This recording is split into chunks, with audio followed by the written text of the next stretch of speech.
Question of the day: what is your favorite game with any type of rondelle system to it? It could be a game in which you move around a rondelle, you make selections on a rondelle, you get points or attach points to your character placed based on a rondelle. Let me know in the comments below what yours is, because today we're talking about a game called Monolyth right behind me over here. Monolyth is a game all about building a cube-shaped monolith. A megalith, monolith, whatever. Anyway, you're building a monolith out of picking these pieces by going around this rondelle. And basically, you're trying to build structures, you're trying to finish layers, you're trying to have certain colors based on what you decide. So let's take a look at how Monolyth plays, and we'll come back up and talk final thoughts right now.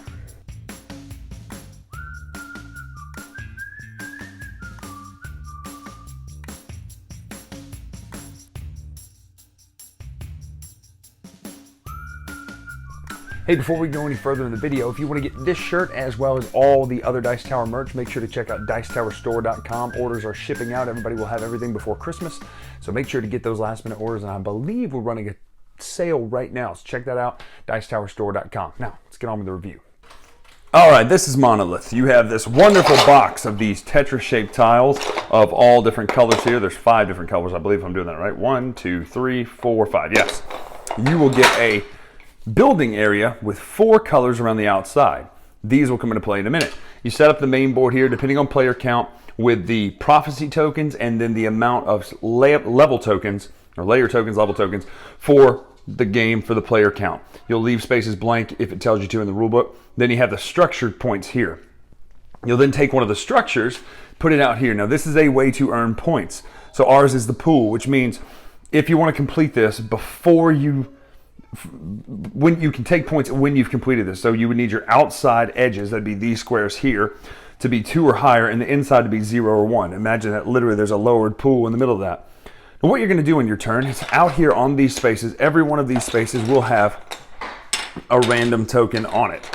Now what you're going to do is you're going to move in a very Phil Walker Harding fashion this selector token here, the first one will stay blank, around the board, up to 4 spaces. And you're going to be putting them onto your board here. Now you have to play, you can't have anything hanging. So you couldn't place it like this vertically. You could, however, do this and go ahead and put it here, just like that. Because eventually things will slot into it like this. So now those are both supported, as you can see from this. And you can turn it and twist it any way you need to look and see. When you're to take a tile, you're going to move 1, 2, 3, 4 up to 4 spaces. So we're going to go, let's just say we move here. 1, 2, 3, and we take that, but that wouldn't make sense, so let's go 4. So we're going to take this space and we're going to put it right here. Now I'm going to tip it vertically like this for this reason. The other thing you can do on your turn, and of course you'll fill in by blindly reaching and putting one out there. The other thing you can do on your turn is take a prophecy token. This is you're saying I'm going to have this many of that color facing out from the end of the game. However, can't be like a window, so you couldn't have this sitting in here somehow and count this if this space is empty. So imagine you're looking at it now from the outside.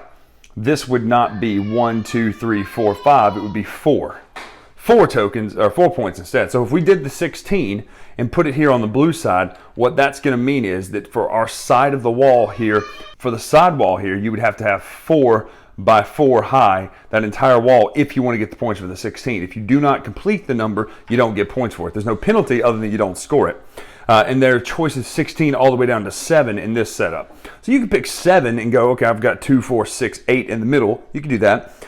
You could be cagey with it, but that's what you're going to do on your turn, is you're going to take either a prophecy token and place it and hedge your bets for the end of the game, or you're going to pick one of the tiles that are out there. The other thing you can do when you're taking a tile is, let's say you don't need this, but you need just a single piece. You trash the piece from there and take from the same color a single cube. These are going to help you fill in, obviously. The other thing you do is when you complete a layer, which means an entire plane full, you're going to take the first highest available layer point tokens. You'll take this level, and take that right there. So we have level 10, or 10 points for our first level being completed. And you'll get 4 opportunities to do that potentially, unless somebody ends the game first. So you're going to get 4 of these tokens if you play pretty quick. Also, if you've completed the structure, you're going to take the highest amount of points for the structure. Now, again, you can mess yourself up here, because let's just say you accidentally put this 3 high here. Well, then you're messed. No, that one's not wrong. Sorry. Let's say you put it here. Well, then now you're messed up. You cannot do this structure, so you would not be available to get those points. But that's how you play Monolith. It will play until someone completes their structure, and then you'll equal turn it out. Then you'll count points. The person with the most points wins the game.